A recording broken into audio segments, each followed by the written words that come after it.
Shalom, selamat pagi Bapak Ibu sekalian. Puji nama Tuhan, pada pagi hari ini kita bersama-sama lagi di dalam Sekar, semakin dekat dengan Kristus. Kiranya hari-hari yang kita lalui penuh dengan sukacita yang berasal daripada Tuhan, dan di mana kita juga terus memiliki Allah dalam kehidupan kita dan terus berharap kepada pertolongan Tuhan. Sebelum itu, mari kita bersatu di dalam doa. Allah Bapa di dalam sorga, sungguh kami bersyukur memiliki Allah seperti Engkau yang selalu mengasihi kami, meskipun keadaan kami sebagai manusia yang sebetulnya tidak layak di hadapan Tuhan, tetapi karena kasih Allah yang besar, sehingga Tuhan Allah yang kami kenal itu mengasihi kami sedemikian rupa. Bapa di sorga, pada pagi hari ini kami akan mendengarkan kebenaran firman-Mu, sertai dan bimbinglah kami. Terima kasih Bapa di surga, di dalam nama Tuhan Yesus kami berdoa. Amin. Bapak Ibu sekalian, pada pagi hari ini mari bersama-sama untuk merenungkan satu bagian firman Tuhan yang terambil di dalam Yeremia pasal yang ke-29 ayat yang 11. Yeremia pasal 29 ayat 11. Demikian firman Tuhan. Sebab aku ini mengetahui rancangan-rancangan apa yang ada padaku mengenai kamu. Demikian firman, yaitu rancangan damai sejahtera dan bukan rancangan kecelakaan, untuk memberikan kepadamu hari depan yang penuh harapan. Bapak Ibu sekalian, tema pada pagi hari ini adalah hope. Ketika Tuhan menciptakan segala sesuatu termasuk kita yang dikasihi oleh Tuhan, maka Tuhan punya rancangan damai sejahtera di dalam setiap kita, termasuk saya dan Bapak Ibu sekalian. Kehadiran kita di dunia ini, Tuhan merancangkan kita sedemikian rupa, merancang segala sesuatu untuk kemuliaan nama Tuhan. Dia senantiasa juga memberikan yang terbaik bagi kita sebagai umat yang dikasihi. Yang menjadi masalahnya bagi kita atau sebagian orang adalah mereka belum mengerti bagaimana memegang janji yang telah disediakan oleh Allah tersebut, sehingga kita terus berpengharapan di dalam Dia. Maka melalui nasi ini kita akan belajar beberapa hal. Yang pertama adalah bahwa rancangan Tuhan itu mengenai kita, yaitu rancangan yang membawa kehidupan. Sebab katakan, sebab aku ini mengetahui rancangan apa yang ada padaku mengenai kamu. Jika demikian firman Tuhan, maka tidak ada seorang pun atau satu pun yang mengetahui rancangan itu kecuali Tuhan. Segala rancangan mengenai kita adalah kehendak Tuhan yang sudah ditetapkan ketika Allah menciptakan sehingga kita hadir di dalam dunia. Entah apa yang Tuhan rancangkan di dalam setiap kita, mari kita melihat apa rencana yang Tuhan tanamkan di dalam setiap kita. Yang kedua Bapak Ibu sekalian adalah rancangan Tuhan bagi kita adalah rancangan damai sejahtera. Sejatinya kita adalah orang yang sangat berbahagia karena memiliki Allah seperti Dia.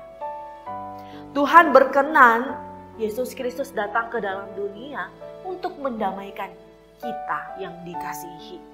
Sebetulnya kita tidak layak menerima akan anugerah itu, tetapi Allah kita melayakkan kita bahkan menikmati anugerah itu. Anugerah yang berlimpah-limpah yang mana kita tidak dapat di luar daripada itu. Maka kita pun hendaknya terus memiliki relasi dengan Tuhan, di mana kita dengan setia berdoa kepada Tuhan, setia beribadah, setia memuji, setia memuliakan, setia menyembah, bahkan memberikan persembahan yang terbaik untuk Tuhan. Bahkan lebih daripada itu Bapak Ibu, kita mendapati bahwa segala acara atau damai sejahteranya sudah disediakan dan dikerjakan di dalam setiap kita. Itulah sebabnya Yesaya 26 ayat 12 dikatakan bahwa, "Ya Tuhan, Engkau akan menyediakan damai sejahtera bagi kami, sebab segala sesuatu yang kami kerjakan, Engkaulah yang melakukannya bagi kami." Artinya Bapak Ibu sekalian, bahwa segala sesuatu yang saat ini terjadi atas diri kita itu bukan karena keadaan alam yang melakukannya, tetapi Allah senantiasa berkarya di dalamnya.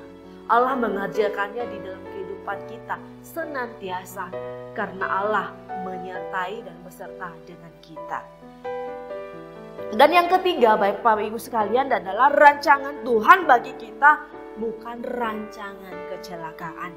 Tuhan tidak memiliki rencana jahat bagi setiap umatnya.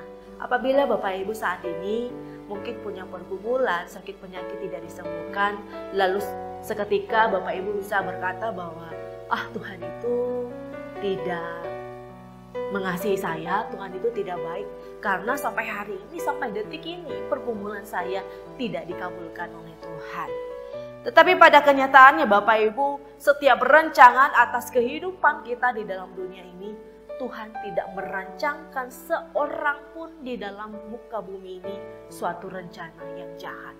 Bahkan rancangan itu adalah rancangan damai sejahtera yang memberikan kehidupan bagi setiap kita. Yesus Kristus tidak pernah merancangkan yang jahat atas kehidupan kita, melainkan Yesus Kristus selalu merancangkan yang terindah bagi kita, selalu yang sempurna untuk masa depan kita yang penuh dengan pengharapan.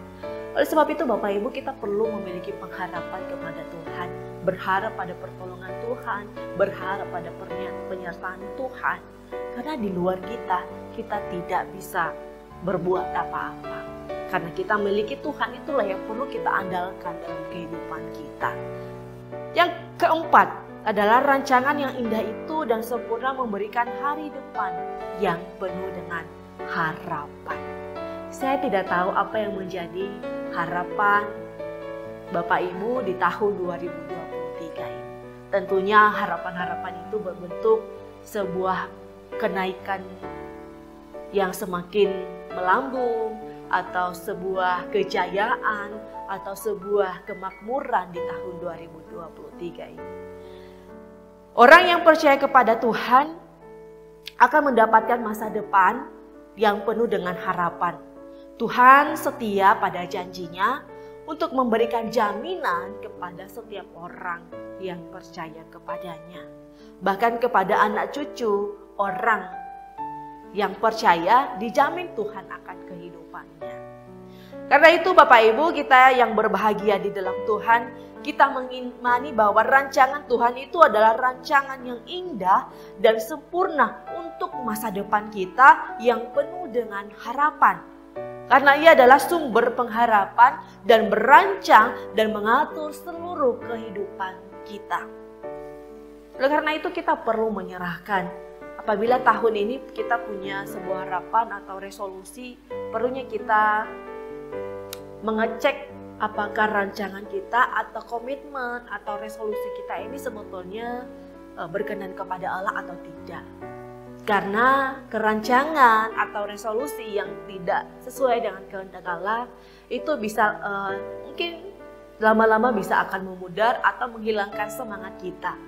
Tetapi rancangan yang berasal daripada Tuhan atau resolusi yang berasal daripada Tuhan itu akan awet, di mana kita akan menjalani 1 tahun ke depan ini. Karena kita percaya bahwa kita meminta pimpinan Tuhan dalam setiap resolusi kita, dan Tuhan akan menyertai kita. Tidak lepas bahwa kita terus berdoa kepada Allah kita.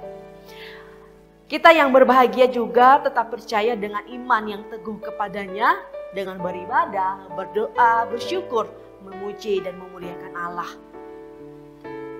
Dan kita juga menyediakan waktu yang terbaik ketika kita datang kepada Allah. Bukan dalam keadaan yang morak-marik atau keadaan yang tidak berkenan kepada Allah. Sekiranya kehidupan yang kebiasaan-kebiasaan di 2022 sekiranya kita tinggalkan di tahun itu, mari bersama-sama di tahun 2023 ini kita senantiasa berada di dalam pemeliharaan Tuhan dan terus mengandalkan Tuhan, terus berharap kepada pertolongan Tuhan. Mari kita bersatu di dalam doa. Allah Bapa di dalam sorga, sungguh kami bersyukur memiliki Allah seperti Engkau. Memiliki Allah yang senantiasa menopang kami, yang memberikan pemeliharaan yang luar biasa melebihi dari kapasitas diri kami. Oleh karena itu Tuhan, kami berharap bahwa Tuhan itu adalah Tuhan yang tidak melihat kami sebagai orang-orang yang hina karena kejatuhan manusia dalam dosa. Tetapi kami percaya bahwa kami memiliki Allah yang sangat mengasihi umat manusia,